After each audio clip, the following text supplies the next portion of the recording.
Hello and welcome back to the channel. In 2024, getting your music from the cloud to your speakers requires a streaming amplifier. Today we're going to be comparing the newly launched Marantz Model M1 against the Sonos amp. Marantz is very keen to point out that their new M1 is made in Japan like their more premium offerings. And it comes in at a price of $1,999. The Sonos, which is designed in California but made in China, is $1,299. So if you haven't already, subscribe to the channel so you can see more content like this. And once you've done that, sit back and relax and let's get comparing.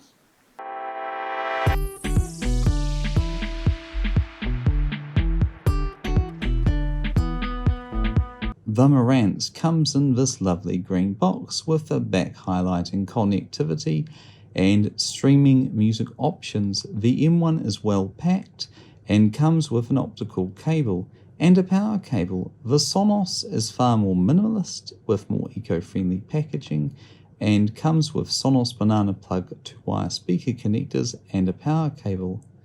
There is the usual assortment of manuals for both amps.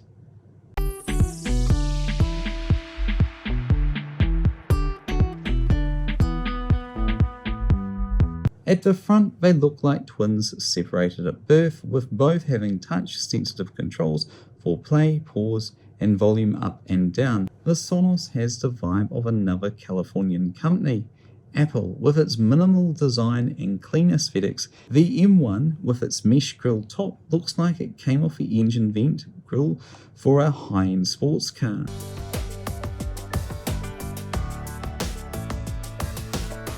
The Sonos comes packing a Class D amplifier with 125 watts per channel, whereas the M1 is 100 watts per channel. Marantz even boasts that the M1 operates in the digital domain from end to end, and the M1's amp DSP technologies include Marantz's musical digital filtering. Both have wired sub outputs. The Sonos can also support up to 2 Sonos wireless subs. The Marantz can also support a wireless sub. Both support HDMI ARC. The M1 and the amp have RCA audio inputs, but only the M1 has optical audio in. The Sonos amp features 2 Ethernet ports, while the M1 has 1. The M1 has a USB terminal which can be used as a power supply or for flash drives containing music. They are both designed to be rack mountable for custom home audio installs. Here are some more specs about the amps.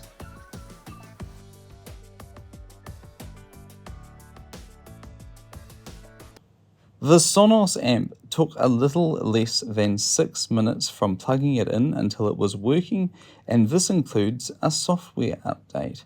It was pretty easy to get going.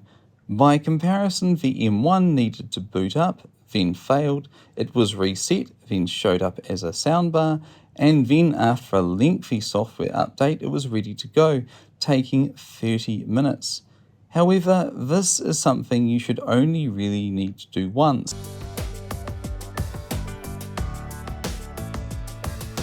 As both amps are streaming amps, they require apps to access those streaming services and to access all the functions and controls of the amp itself. So what are those apps like? Well, they are an interesting and mixed bag. Let's start off with Sonos. Sonos recently updated, and it hasn't exactly been plain sailing. It's been more Windows Vista than iOS, and has left many users frustrated.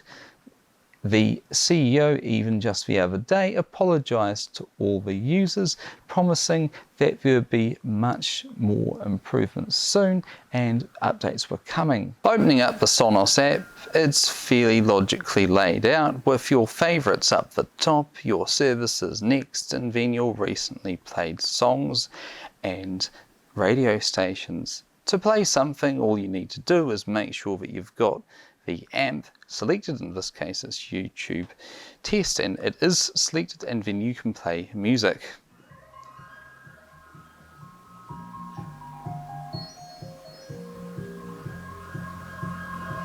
You can go into Spotify through the Sonos app and play music. And also access Tidal as well. It's fairly easy to access your music through the Sonos app.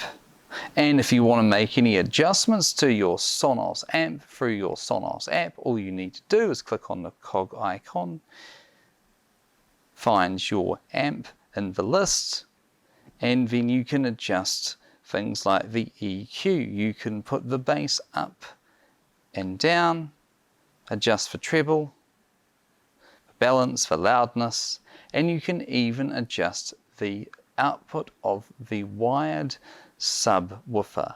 So how does the Marantz app called HEOS, which was made by Denon and Marantz, compare? First impressions of the Marantz app is it's interesting. It seems to have all the same things as the Sonos app. You can access your recently played songs, you can even customize your home. So on the HEOS app, it doesn't have a Spotify integration, because when you click Spotify on the HEOS app, it just takes you to Spotify. So that's interesting. There is no Spotify integration into HEOS, it just takes you to the app itself. But if we go back to the HEOS app and we try to access Tidal, Tidal has integration into the HEOS app. Except it can't find any of my created playlists, or can it?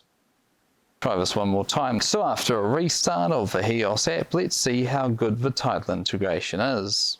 Yes, it can find my playlists. It asks you if you'd like to play it now. Instead of just playing the track, it asks you if you'd like to play the track. So there's an extra click involved before it will actually play a song. So what aspects of the Marantz M1 can you control with the HEOS app? Well, you can control the EQ, that's bass and treble. You can decide what digital filter you want, filter 1 or 2.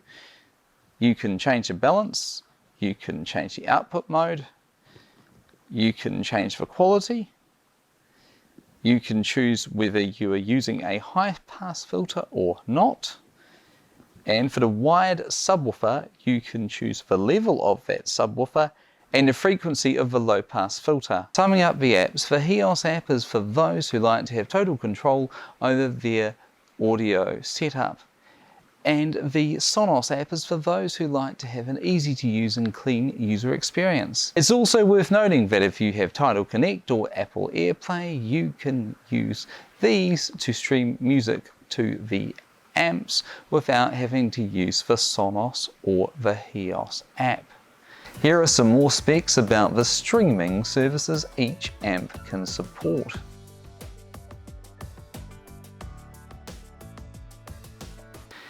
Anyway, speaking of streaming music, it's now time to put these two back to back and see how they sound. And today we will be comparing both amps with a pair of these highly regarded LS50 meters from Kef, along with their KC62 subwoofer.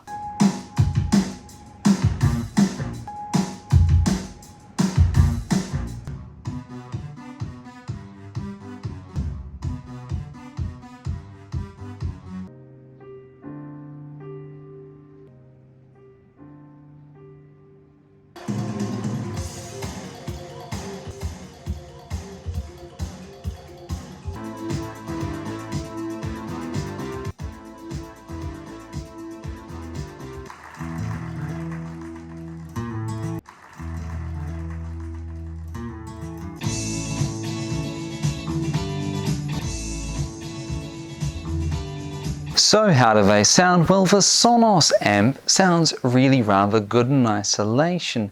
If you'd never heard anything else, then you'd be perfectly happy with the sound that it produces. It's only when comparing it to something like the Marantz M1 that you realise that occasionally the Sonos produces a slightly muffled sound, because the Marantz gives space and depth around all the vocals and instruments and separates all of those out, giving more clarity, detail and definition to the sound.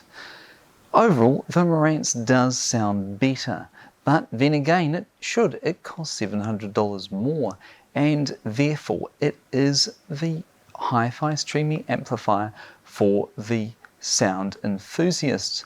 The Sonos is perfect for those who like to have the integration with the rest of their Sonos system and the ease of playback through the Sonos app.